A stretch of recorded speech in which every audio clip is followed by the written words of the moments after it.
Welcome back to the DataStack Show. Today we are going to talk with the people who started Cube, which is a super interesting tool in the analytics space. Kostas, they claim that they're Headless BI, which is super interesting.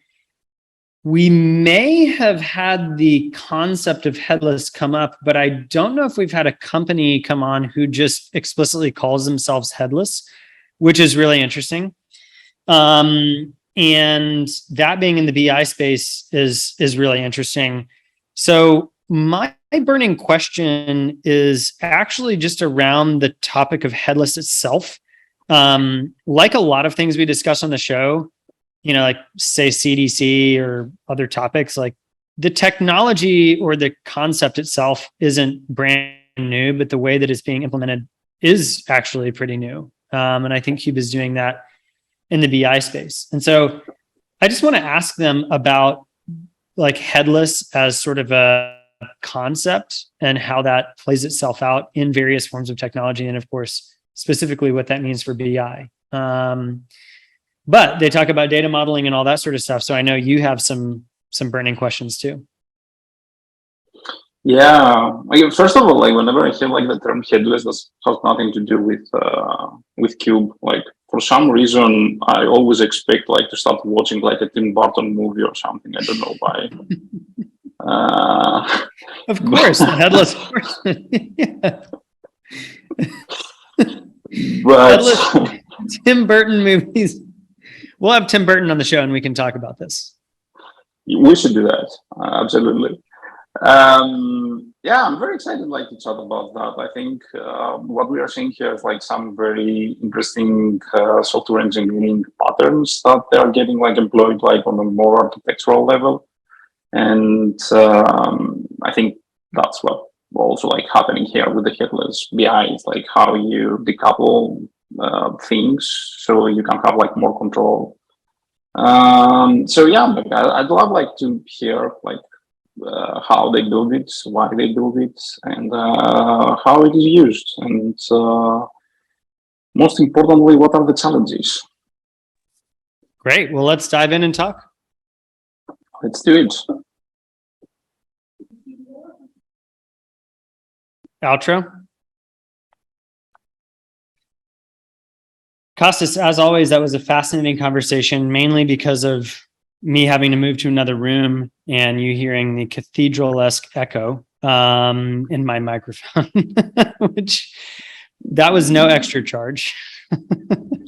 Yeah, it felt really good, to be honest. It's like this like feeling of peace that you get when you are inside the church. Yeah, it's a natural reverb. So you're welcome for that. No, I think my biggest takeaway, actually, one thing that was really interesting was the core value prop of Cube is embedded analytics, which makes total sense based on the discussion we had around headless.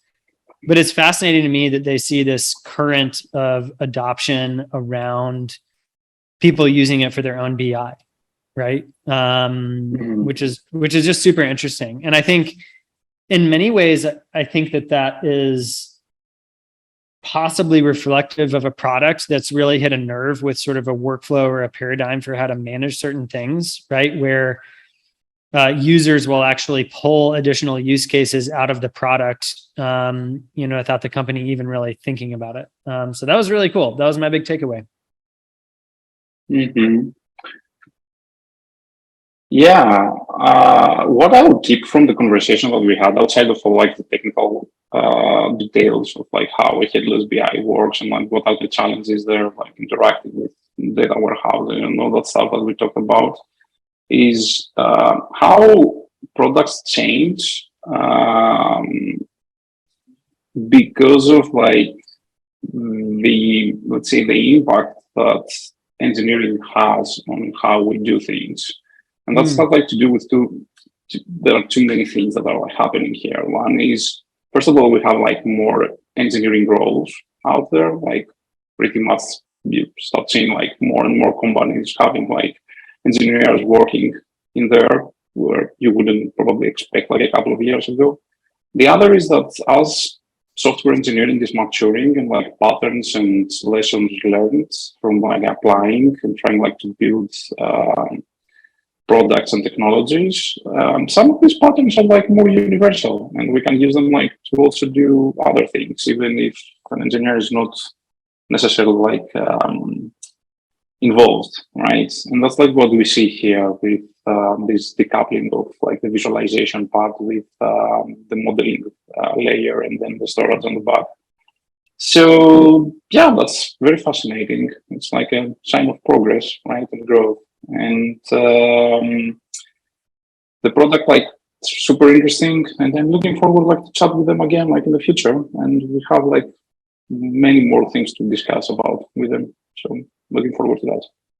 Absolutely. All right. Well, thanks again for joining us on the DataStack Show. We will catch you on the next episode. Tell a friend about the show if you haven't. Subscribe if you haven't, and you like this episode, and we'll catch you on the next one.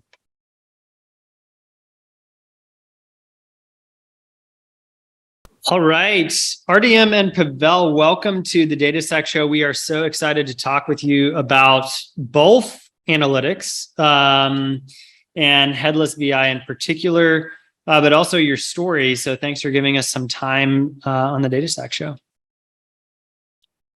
Thank you. Yeah, really excited to be here today to chat about data and Headless BI. Thank you. Yeah, hi everyone. Okay. I'd actually like to start by sort of setting the table around the context of headless. So headless is, you know, as sort of a conceptual like data flow isn't actually new, right? It's sort of one of those things that became popular in like various forms and, you know, sort of gained the term headless in contrast to existing technology. And I'm not an expert. This is just sort of, you know, my perception. And I think one of the first big public facing marketing pushes that we saw for headless was the CMS, right? Content management system, right? And so people are used to dealing with like enterprise, like brutal enterprise content management systems like, you know, Adobe Experience Manager, or, you know, at scale, like really gnarly WordPress, you know, stuff. And so like, you know, which not only from like a data and user standpoint was tough, but like from a performance standpoint was really bad, right? So headless comes out, it solves a bunch of these problems. Can you talk to us, and especially speak to the listeners who, you know, I'm guessing a lot of them know what headless is, but like when you say BI, like you don't think about headless as a concept, you know, sort of like a first order concept. So could you just help sort of go back and explain what is the concept of headless and maybe even break down the technology flow? And that I think will help us understand like why it's important for BI. Yeah, definitely. I think the headless CMS actually is a great example too. And overall, I think the idea of the headless lies in a decoupling of the visualization plane and the data plane, or like a sort of a control plane. And that's not like, the concept itself is very old, and you know, you can find roots of this concept in a software engineering, and you know, like patterns and software engineering and all of this, right? When we have models, we have controllers, we have views, right? We try to decouple logic and decouple, you know, like responsibilities of different pieces of code, how they operate in a software. And I think when we roll up that idea on a higher level, like on the application level, we started talking about like, can we apply the headless idea, you know, like a decoupling idea to the application layer lane. And one example is the headless CMS, where we decouple visualization layer basically from the data layer, right? So with the headless CMS, you can have like a database of your content. And when you create this database, you don't think about how that's going to be presented, right? Because the presentation layer is a different front-end development teams. They can use Gatsby, they can use Next.js, all of this like modern Jamstack technologies to present data however you want, right? So you do not control, as a content manager, you do not control the presentation layer, and they communicate with each other over the API. I think with Headless BI, the same idea is it possible to decouple the data model layer with visualization layer? The good example that many people talk about is the like Looker, because they have such good data modeling layer like a LookML.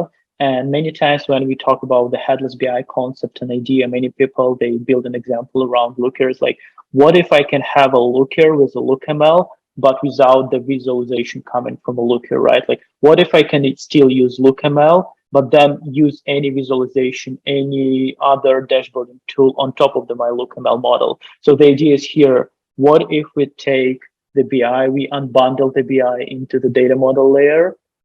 That's one piece, with caching, access control, all of other layers that kind of naturally belongs to the data model, the data plane. And then we have a separate visualization layer decoupled from the data model. And I know, Pavel, you talk and think a lot about that headless concept too. So maybe if you have any thoughts. Yeah, I guess all that's right. And I guess the whole idea around like this headless part is basically whenever you're building something within BI, you're actually locked in with this BI because you're building logic around your data. And it's when you're building security controls, when you're building role security, and when you design who can see this like data and who cannot, and do advanced calculations on top of it, you're actually building logic inside visualization layer, which is basically vendor lock-in to many users. And it's why we actually started being asked to, can we just query Cube with SQL? And it was at first very like crazy idea, but over time we realized it actually makes sense to have this like feature. Could you dig into that a little more? So like when you say you started getting, and actually maybe we should step back a little bit, and can you describe what Cube does? We sort of started off with like the baseline concept of headless, but can you describe what Cube does and why a user might have wanted, or why users started asking to query Cube with SQL? Yeah, I guess I can start here, and Pavel, feel free to follow up. When we usually talk about Cube, we talking about like 4 layers of features that Cube has, and I mentioned Looker already, right? So imagine LookML as a data modeling layer that's done in code, right? That's a foundation of the Cube. So every other feature is pretty much a downstream of the data model. So the first thing that Cube has is a data model. So you put your Cube on top of your data warehouse and you start building the data model in Cube. What are your data sets? What are the measures? What are the dimensions? How data sets relate to each other? So you're building sort of a data model similar to LookML data model.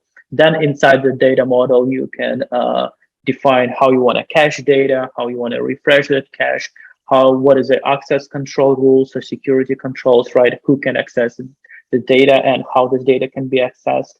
And then finally, Cube provides a set of APIs. We provide a REST API, GraphQL API, and a SQL API. This way, this data can be the data model, and the data source of the data model can be accessed from all these downstream tools.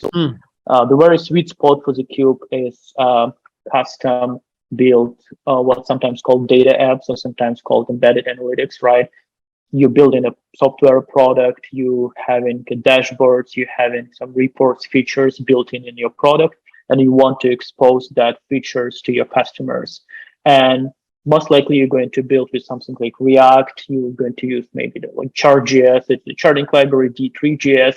You want to build really custom native experience, but the data plane, like data API, that Cube can solve that. In that case, the users will query the Cube through the REST API, through the GraphQL API, get data, and then display it to the customers. And Cube will provide the data model, caching, security, all of this. And then what Pavel just mentioned is a SQL API. That's where like many our community members, they wanted to use different BI visualization for dashboarding tools, maybe like Metabase or Apache Superset or Hex, just to connect from all of these tools to Cube and to be able to consume data not directly from the warehouse, but consume data models built in Cube.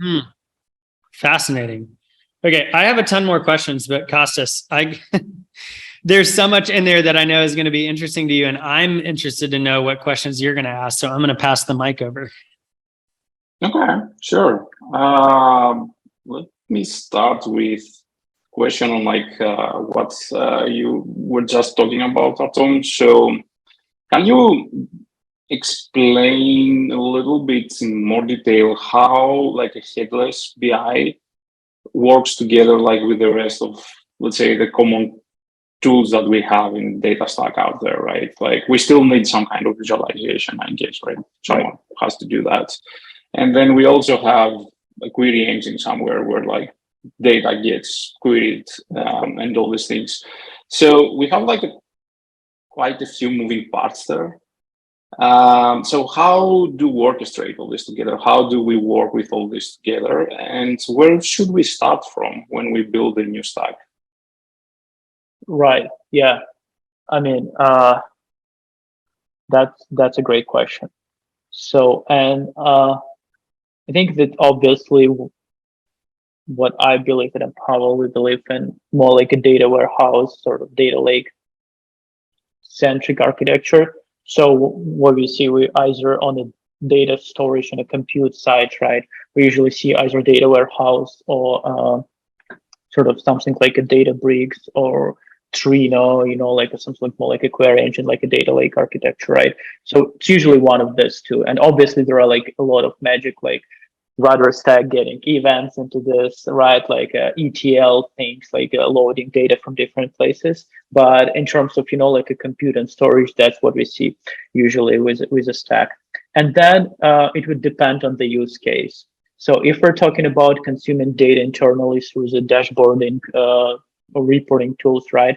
The use case usually would be that maybe different teams in an organization wants to consume data differently. Like we have a Tableau for one team, we have maybe Jupyter notebooks for the second team and Metabase for the third, right? So in that case, the stack would look like that. They would use Cube on top of the Databricks, right? Or something like a Snowflake. They will build data model in Cube.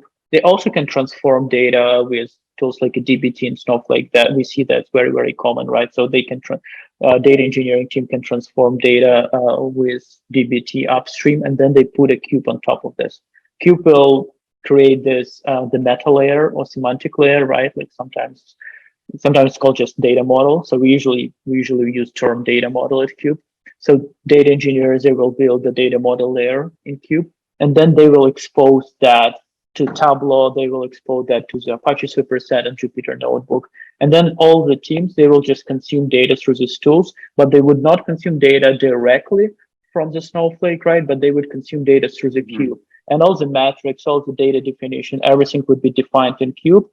And security controls would be defined in Cube as well. Who can access what kind of data, right? If you wanted to mask some of the fields or provide row-level security. And finally, caching would be done in Cube as well. So just to make sure that the data is cached on the same, with the same rules for every downstream tools. So that would be use architecture for internal use case. When we're talking about exposing data to the customers, right? In many cases, it's actually the same data set and the same data model definition. So what would happen is the developer team would build on top of the API from Cube some sort of, React application with charting libraries, and they would use this as a part of the front-end application serving to customers, right? In that case, there's going to be embedded analytics, right? A data app. That's go through the Cube. So from React, it will be REST API or GraphQL API call to the Cube. Cube will do data modeling, processing, queries a Snowflake, right? Get data back and then sends to the front end. But the idea is just regardless of the data, downstream data application, right? They all go through the Cube, so sort of what centralized the data model.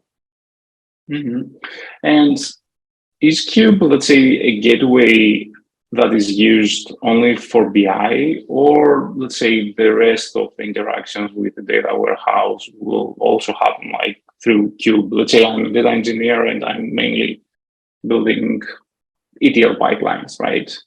Is this something that I still should do through Cube, or is like something that I bypass completely? Like I'm not even aware of like Cube being there. Yeah, I think in that case it happens more upstream from Cube. I would think about Cube being more like a downstream. So ETL pipeline, data collection, transformation itself that happens upstream from Cube. And then Cube usually works with data, either raw data or data already transformed by tools like a dbt. Okay.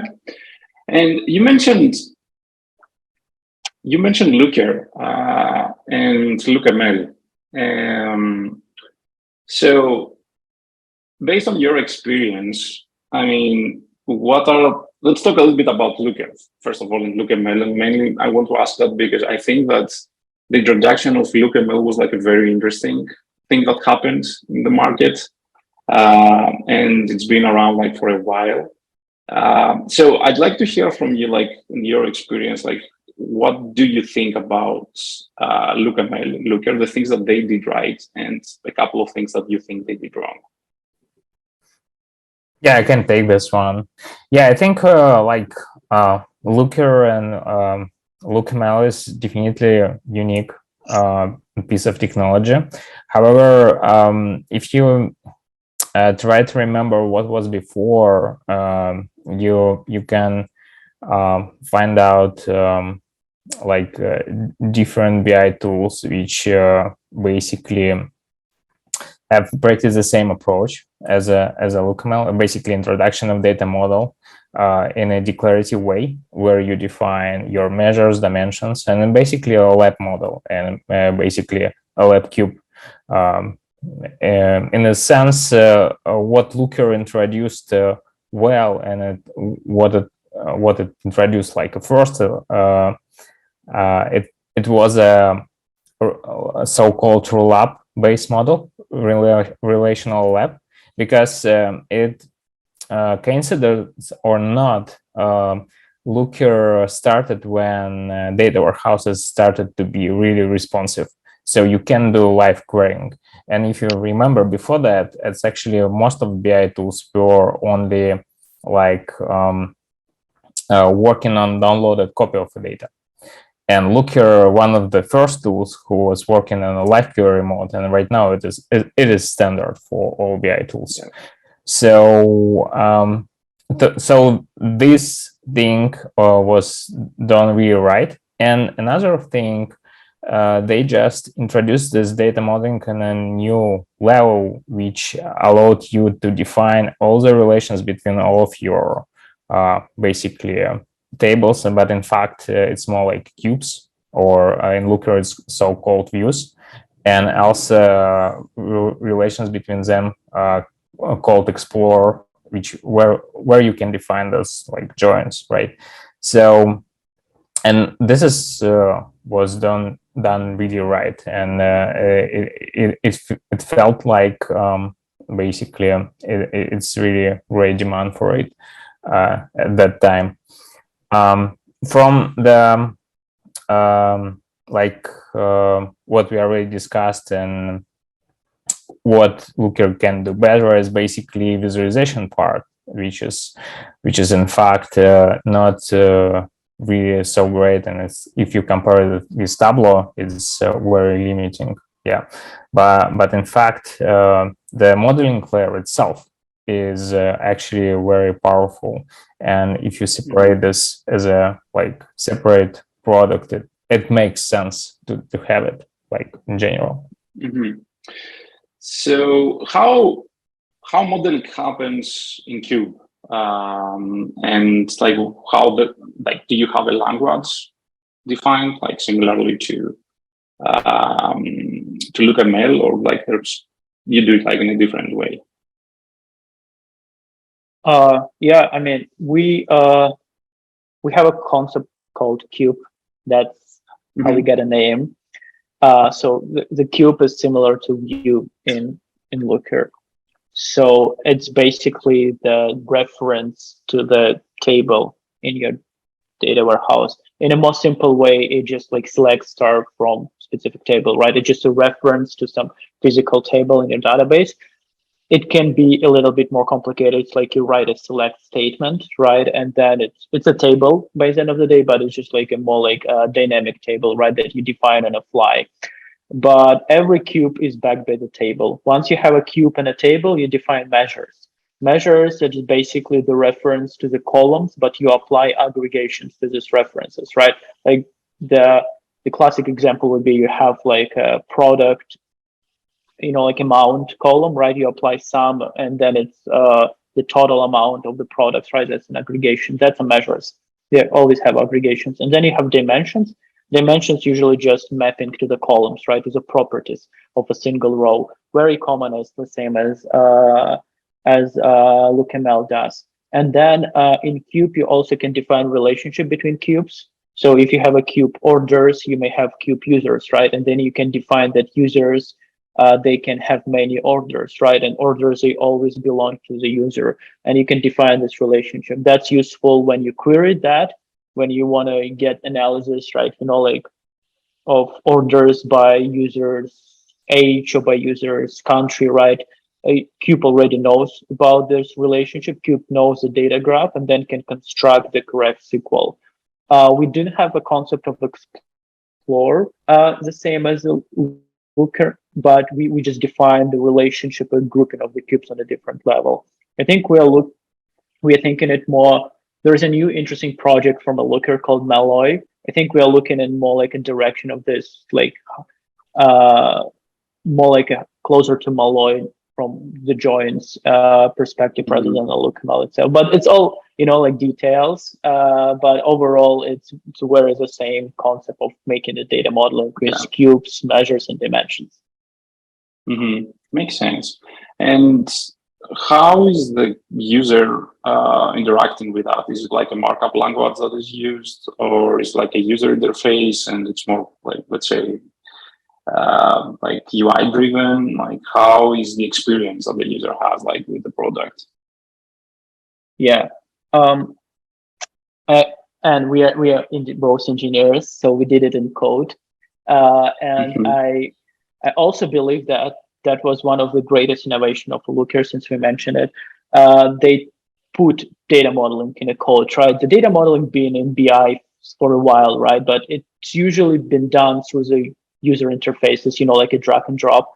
And I believe that should be done in code. I believe we should apply best software engineering practices to the data management, and it all starts of putting that in a code, putting that code under the version control. So we're doing that in code too. For our case, right now we're doing more like a JavaScript JSON based data modeling.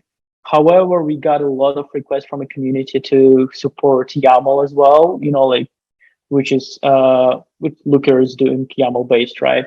So I think we'll support YAML soon too, but right now it's like a JavaScript JSON based. And okay, based on what you're saying, like we are talking about like some pretty technical artifacts that have to be managed, right? Who is the owner of these artifacts? Is it like an analyst? Is it a data engineer? Like, who is, let's say, the person inside the company that has ownership and is responsible for like managing these artifacts that come from Cube? Yeah, let me take this one. This is a great question, and basically data ownership is I guess one of emerging areas at Cube. So in fact, as you may imagine, is a like Cube data model is in fact just GitHub repo. So and you have like different data modeling files where different part of your data model is defined. So and in fact, you can. What we usually see with the teams, in fact, teams can apply the very same policies they apply to code. For example, you can have multiple directors and multiple like departments, data engineering departments can have different rules on merging PRs to those directories and different review policies. You can set up these policies at GitHub using code owner files, for example, but you can use even more advanced workflows if you have different enterprise tools for your basically source code management. But idea is quite simple. This data modeling layer, in fact, will have governance from different data engineering groups. So what we are also working on is metrics our data catalog. So in fact, it's basically the catalog feature will allow you to see who is owner of different pieces, different pieces of your data model. Yeah. So, but it's still in progress. Yeah. All right. So we have a model that is represented in a JSON construct that you're managing, and I would assume that what happens is that this piece of JSON gets translated into SQL and then executed on the data warehouse, and the results of that are returned back to the user, right? Right. What is the from your experience so far, because there's some code generation that is involved there, and the reason I'm asking is because of my experience also with Looker, because things can get really hairy at some point. It's really hard to go and do any kind of debugging on the data warehouse, right? When you have so much auto-generated SQL.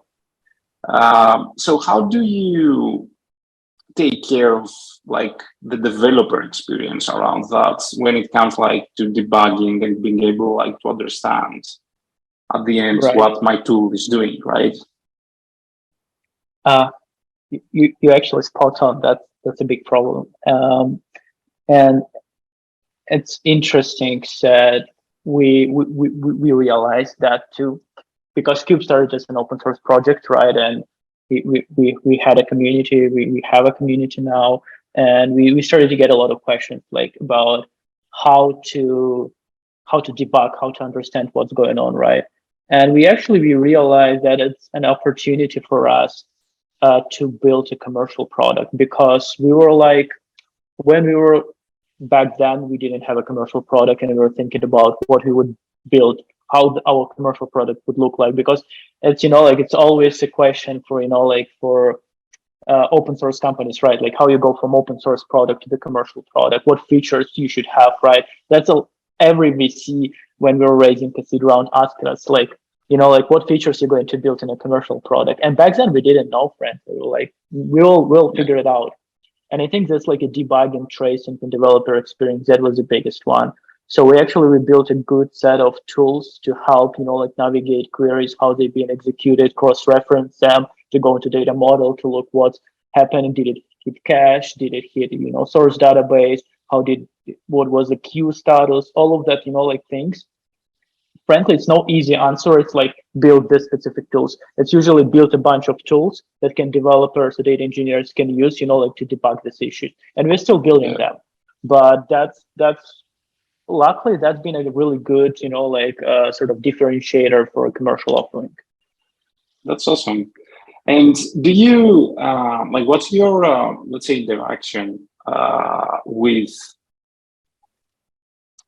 the data warehouse itself, and some of, let's say, the ergonomics that data warehouse typically has, views, defining views, materializing views, which is something that sounds important when you want to work with the performance. So what are you doing there, and how easy it is to use that stuff from the data warehouse? Yeah, those are all great questions. So in terms of performance, we have really multiple layers to achieve the result. The very first layer is basically this one lies pretty much outside of the cube. We just discussed it in the beginning. So you can transform data before the cube. And people usually would use dbt or Airflow or any other ELT tools, transforming tools, just to get the data in shape. before getting to Cube. And at this point, there will be views, materialized views created, and just in a Cube, you just select from these views. But this is just the first step. But when it boils down to joins and many relationships, it's where it can get like really complicated. And at this point, we provide two-level caching system. First one is in memory. It's enabled by default. So it's basically every query result which you're going to Cube and back will be cached, and there are rules based on so-called refresh key. It's either time-based or SQL-based that can tell you for how long do you want to cache those results. So this is one layer. The second layer is basically aggregate awareness. In Cube, it's called pre-aggregations. So you can pre-aggregate the data which lies in the warehouse. For example, there is a complex join, and you have materialized views in your Snowflake, but in fact you joined them, and there are various compositions of the joins. So you can join this in a data warehouse and persist as a rollup in our cache, in Cube cache. Cube caching layer is called Cube Store, and it's basically really highly scalable cache. It's designed to store like billions of rows of rolled up data. It's not designed to store like raw data. So there is a single purpose for Cube Store is download pre-built rollup and serve it effectively. So designed to store pretty sizable rollups in size. It can be like even hundreds of gigabytes. And so in basically query it on a scale, so the latency time is low. So we are aiming sub-second response times. Okay, that's super interesting. And this casting is hosted by Cube. Like, how does the user interact with the cast? Like, is something that like lives on your own, like on your systems? Like, if someone wants to have something on-prem, let's say, like they can. How does this work? Yeah, it's a great question. So the cache itself is an open source. So all those parts are open source. So what we offer in Cube Cloud is basically enterprise runtime. So for these technologies, which is for example, for Cube Store, it's available on demand. It's very same way as you access BigQuery. So you don't host BigQuery, right? And you are using in a serverless way. And this is the very same for Cube Cloud. But essentially, technology is the same. The implementation, reference implementation is the same. But the runtime is different for Cube Cloud. Okay, that's super cool. All right, guys. I asked like quite a few, let's say, more product and technical questions, and I want to ask something before I give the microphone back to Eric that has to do with your journey. Like, I hear you like all this time, and I hear from like two deeply knowledgeable people about what the market needs and what the technology also needs to have, right? And it takes time to do that, right? I mean, I'm not going to argue like how smart you are. Obviously you are, but it doesn't matter at the end. Like, experience and always take time, right? Like, we cannot fight like the time dimension, unfortunately. So tell us a little bit about like your experience, how you ended up like starting Cube like 2 years ago, if I remember correctly, based on like LinkedIn, and like what you've done before and how these things are linked together. Right. Yeah, I would love to share our journey. So we actually, Pavel and I, we met when we started to work on a company called StatSpot, and that was a company that was before Cube. And idea for that company was to build a Slack application. It started all as my hobby project. I it was 2016. So Slack, or even 2015. So Slack was, like growing really fast. More and more companies started to use it. And we started to use Slack at my old company. And I was running engineering at a company called Head Numbers. We were like doing educational tech, and we were building software for schools, for kids in schools, mostly on East Coast. And we were like using Slack a lot. And what I wanted to build a Slack applications that can get data from different places, from different systems. I think we used New Relic and, like some like Xpanel, maybe Google Analytics, and we had a bunch of Postgres databases. So what I wanted to do is I wanted to get data from all of these places and just put it into Slack. It's sort of, like a control plane and monitoring QI. So I built some sort of a Slack bot, Slack integration. I put it out on a Reddit after I realized that it was very helpful for my team. So I put it out on Reddit, Hacker News, all of these places, so people can start using it. And people started to use it. That was fun. And then Slack reached out, and they were saying that they wanted to launch a Slack application directory, and they know that StatBot was one of the bots that been already used by different teams, so they want to put it, like on as an application directory. So that was great, and I was like, yes, let's do that. But with that came a lot of traffic. Like a lot of people started to use it, and Pavel was one of them. Like he started to use it, then he texted me. We kind of chatted, and then he joined to help me because I was really like, I had a Ruby on Rails application, and that was not scaling well. And it's like I really need as many hands as as I can get to be able to scale that. So Pavel joined. He did a lot of magic, and it started to actually be stable. And then VCs started to reach out, and they were like, "Would you like to raise money for that project?" And we didn't consider that first because we thought that would be a hobby project, like a side project that could like make some money. But then we thought like, let's give it a shot. And I was in LA back then. So I moved up to San Francisco. We went to the 500 Startups Accelerator. So that was a lot of fun. That was my first exposure to the like a startup ecosystem, and that was like a lot of accelerator, like sort of like style hustle and all of that. That was really fun.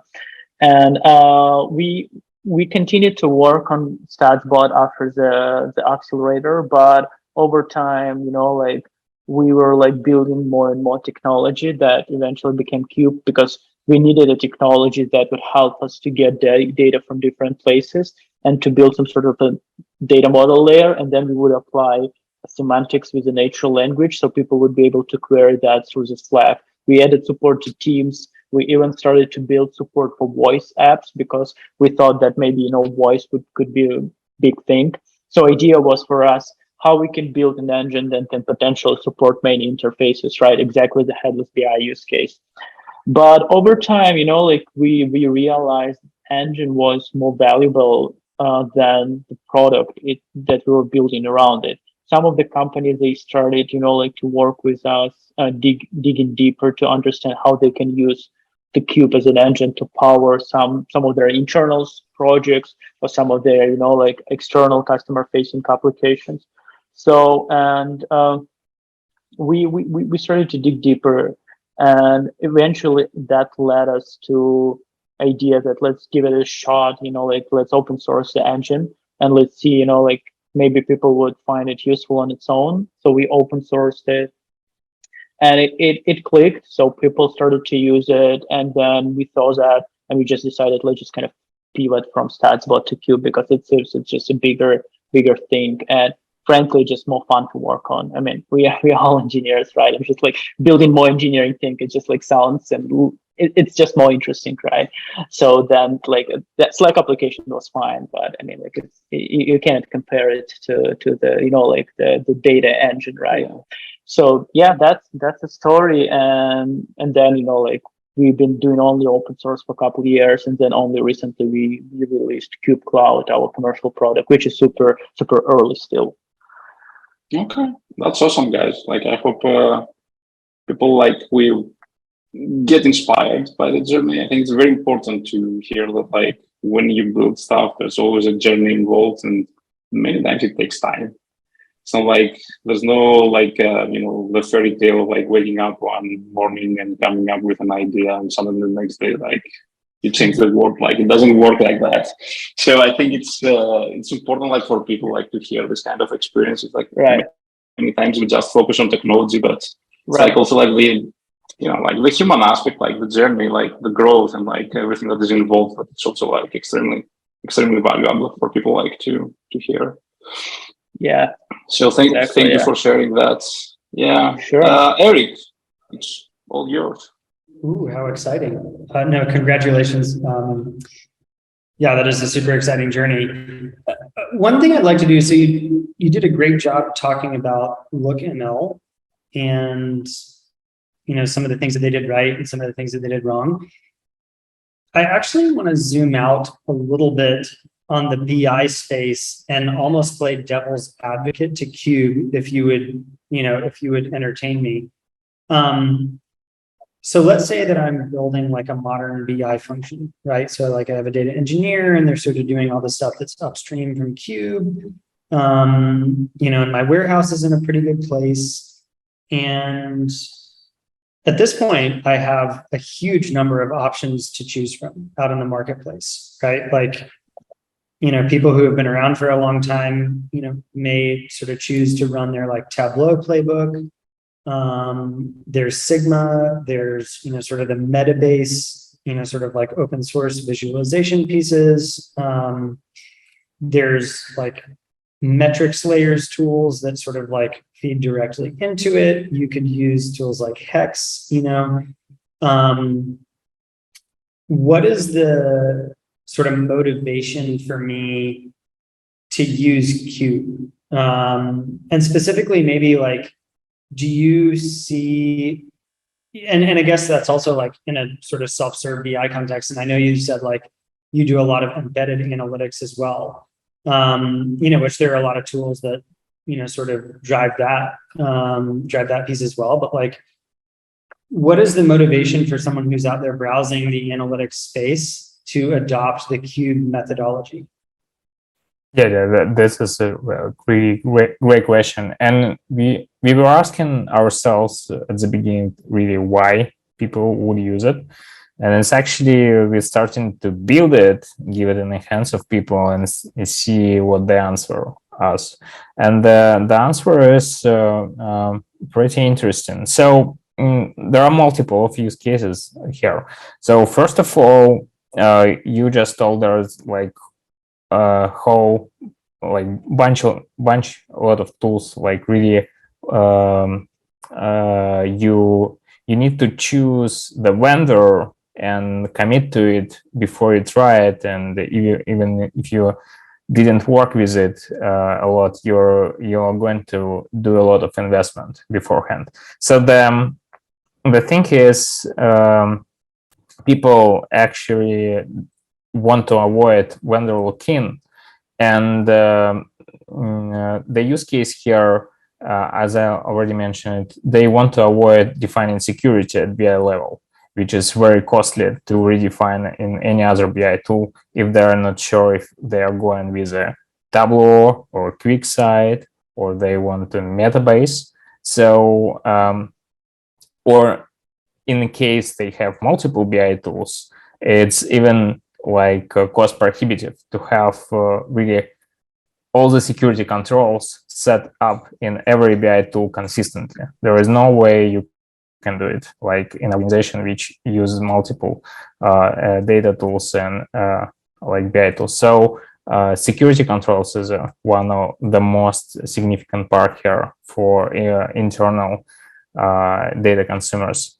Another part, which is you already mentioned, the embedded analytics part, and so as we started with this use case, it's actually a lot of people at first deployed Cube to their customers as customer-facing analytics, and they started to ask, can we use the same for our internal app, just not to redefine the data model? So, and that's when the SQL API thing appeared like at the first place. So, but what we are right now seeing, what embedded use cases, it goes even further. it's basically people starting to ask, can we provide this like SQL API to our customers? So the customers want to use their data tools, but they cannot connect to data warehouse directly because for security reasons, and the data is not theirs only, but also other customers, and there is no really great security controls in place to limit access of different tenants to the data. But Cube perfectly solved this problem as well. Yeah, so that's why. Got it. Super interesting. And I'd love to know, could you dig into a little bit more around like the methodologies sort of that people who migrate to Cube for embedded analytics, serving analytics in their application? Like, what are a lot of the sort of methodologies or technologies that you see companies using before they migrate to Cube for embedded analytics? I think we see a lot of what we call integrated BIs. So, like a Sisense, Good Data, Power BI, they all have embedded offerings, right? The problem with that is usually because they are coupled with the data modeling, they coupled with the rest of the BI stack. They are very, very inflexible. So it's really hard to customize. It's really hard to, to make them look and behave the way you want. So you have a lot of restrictions on what you can do, what you cannot do. And they're always not very, very fast, but for exactly the same reason, because they coupling their, processing engine with a visualization, and you started to have like 20 charts on a page, and then it started to be extremely slow. So it's, clunky, not flexible, not customizable solution. And that's a very common sentiment we're hearing, from a company that wanted to migrate to something more headless. I guess, we started this whole conversation with headless with an example of headless CMS, right? For example, imagine, moving from the like Adobe CMS or bunch of, customized WordPress to something more like the modern stack, right? Like where you have Contentful, and then you have a bunch of Next.js, Get.js applications. So that's pretty much the same story here. Got it. Makes total sense. Yeah, that's super interesting. One thing I'd like to do in our last little bit of time here is talk through your views on roles within a data organization or an analytics organization. So, in the last couple of years, this concept of like an analytics engineer has been popularized, I think by DBT and other vendors in the space, which is sort of like a hybrid role between like an analyst and a data engineer. You have sort of pure analysts, right? You have, data engineers who do some analysis or like feed some analysis. Within the context of Cube, how do you see teams using Cube? And then what do you view as sort of the like ideal role of analysts within the data organization? Yeah, I think that's a really good question that we unfortunately don't have yet answer. But I think it's all, it's always not a point of time, right? It's always like evolution. It's some sort of vectors that, as technology changes, the behavior changes, the roles are changing. And I think that analytics engineer is a great idea. Frankly, it's a great to have, to start to see that role. And I think one of the main drivers here is an idea of applying best practices of software engineering to the data, right? So that's movement that created this role basically. And I think we're still trying to understand, how that should fit as an industry into the knowledge landscape. I think for Cube, we mostly see data engineers, analytics engineers, or application developers being the main owners of the project, like those who are building, data models. And then on a more like a consumption layers, right? Like internally, we usually consider our users into two groups, like more like a builders, developers, and then consumers, right? So builders, developers are usually data engineers, analytics engineers, or like application developers, based on use case and, like type of the company. And then more consumers could be front-end developers that actually, like if you're building embedded analytics, you're mostly going to consume, like as a front-end developer, you're going to use Cube's API. Or if you're using more like the BI dashboarding piece of it, so that could be analysts. So for us, analysts would be more like I think consumers rather than owners of the cube, but it would also would depend on the structure and the culture of organization, because in many cases many organization would try to build a model where analytics engineers and data engineers would build all the models, and sometimes we'll build the dashboards too, and then we'll just give dashboards to the business units, right? And then ideally the business units would be able to look at the dashboards on their own. So sometimes there is really no like an analyst role in some organization, but if there are any analyst role, it's more like a consumer for the cube, I would say, rather than those who are building the data model. But again, every organization is different, so sometimes we see data analysts building models as well. Got it. Super interesting. Yeah, the space is changing, in so many ways. And with all the new technologies, you see like different roles and different tools and all that sort of stuff set up. One question with, which is maybe the last question, depending on time here, folks will have to tell us. One question on visualization. So like one of the, it's interesting to think about challenges with visualization, because visualization can kind of, sorry, hold on one second.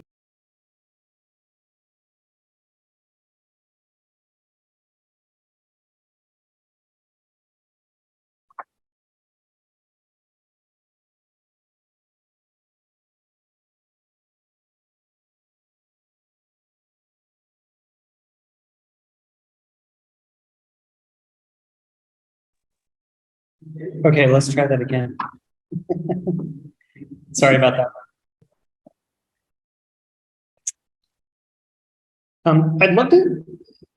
I'd love to ask a question about visualization. Because if you think about one of the core value propositions of Cube, you're decoupling, sort of the data layer from the visualization layer. Have you found that actually helps drive better visualization, or how's that impacted visualization? I mean, visualization is one of those interesting components of analytics where you can screw up visualization with good data or bad data, right? It's like good data makes visualization easier, but you can still screw it up, right? Like good data is not a guarantee for good visualization. But it seems like the approach you're taking at Cube, where you're sort of modeling the data and then making it available via API, could have an interesting influence on the way that people do visualization, no matter what tool they're in. Have you seen that to be true, or how are you seeing Cube impact, sort of the actual materialization of visualization and dashboards? Yeah, this one is a really great question. And in terms of visualization, there are actually multiple layers to it.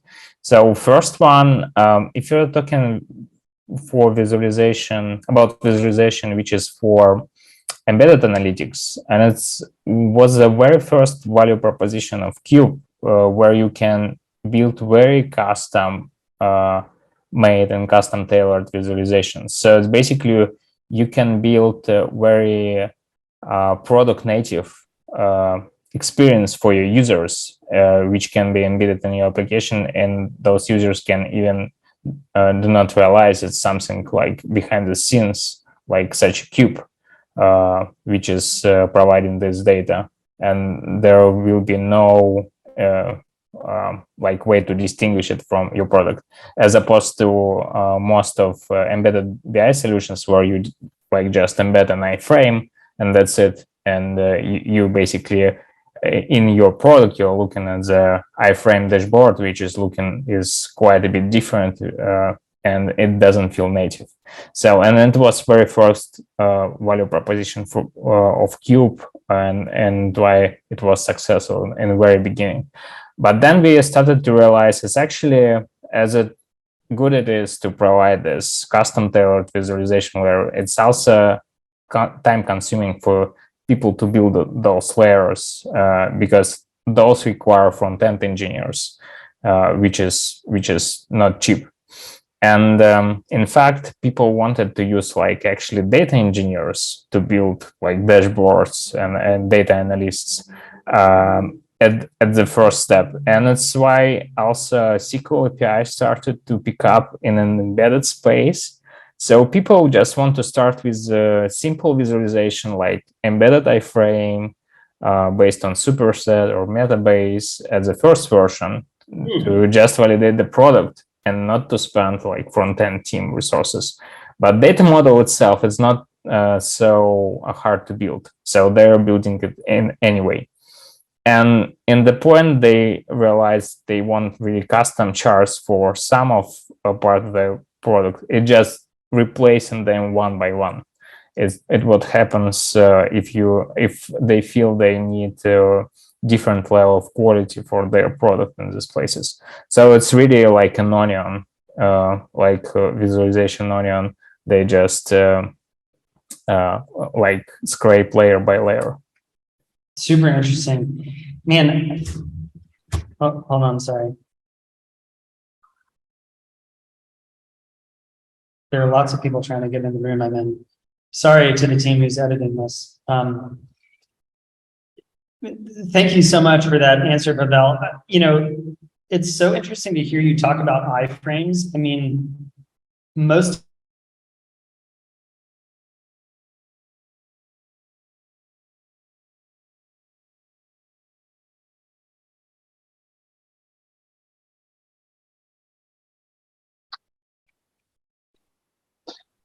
I think too many people got into the room. Sorry, I'll start that over. My Wi-Fi is a little tricky. Pavel, thank you so much for that answer. You know, it's funny that you mentioned iframes. I think back on like some of the worst web experiences I've had, you know, and iframes are like a serious offender. Although they do make a lot of sense as like an MVP for like, you know, for embedded analytics. But yeah, it's super interesting to hear that that's sort of the flow of actually implementing embedded analytics, which is super interesting. And super interesting that they're starting really simple, even with like the SQL query stuff, right? That way a data engineer can produce like really basic stuff. So super interesting. Well, I think we are at the buzzer here, but guys, this has been a really incredible conversation. I've learned a ton, and amazing to see what keeps happening in the analytics space and the stuff that companies like you were building. So thanks for telling us about that today. Definitely. Yeah, thank you for having us. That was really, really great conversation. Thank you for all the questions. They were great. Of course. Thank you, guys. Thank you. Welcome to the DataStack Show prequel. We just talked from the fascinating folks at Cube who are building a Headless BI, which is absolutely fascinating. Kostas, this may give away too much of what topic that you and I discussed in the intro of the show, but what comes to mind when you think of the term headless? Tim Burton. Of course it's Tim Burton. I'm actually proud of you for not thinking of technology right off the bat. That's a really good thing. I think that shows healthy balance in your mind. Yeah, I don't know. There's another thing that like comes to mind when I hear the term like headless. That's headless chicken. You know the term of like running around like a headless chicken? Like, yeah, that makes me think of my kids. I mean, that's the fun of like having to work together with someone who's not a native speaker. So I find like all these things like so interesting that I keep remembering and like I have to share them with everyone. Yeah. Okay, so in terms of technology, what do you think of when you hear the term headless? I usually have to do with visualization. So that's what we consider like the head, right? Like it's Like if you think about like one of the first things that got hit when headless was browsers, but we had like to use, let's say, the browser without the rendering part to do automation. It's like something similar that's also happening with BI, right? Like when we say headless BI, we mean, okay, it's BI, but without the visualization part. So that's the most, I think, common use of the term. Like remove the visualization. Yeah, I think about headless CMS, but of course I'm from a marketing background, right? So that sort of like solved a bunch of problems. But it's the same thing, right? It's the same thing. Which actually was a really good, I think that was one of my favorite parts of this discussion, was that we actually talked about headless and sort of broke it down, right? Because in some ways I think it's turned into a marketing term. But it really is like, when you sort of apply it, especially to things like BI, it is really interesting conceptually, sort of like the data flow and like the architecture of it itself is pretty interesting, which I thought was a good part of the conversation. What stuck out to you? Because you got pretty deep into the technical weeds. There are a couple of different things. I mean, first of all, it's not something technical, but I think it was like very interesting part when we discussed with them about the journey, how they founded the company and like what they were doing prior to Cube. I think that's like a very interesting part, and I think everyone should listen to that. It's very interesting.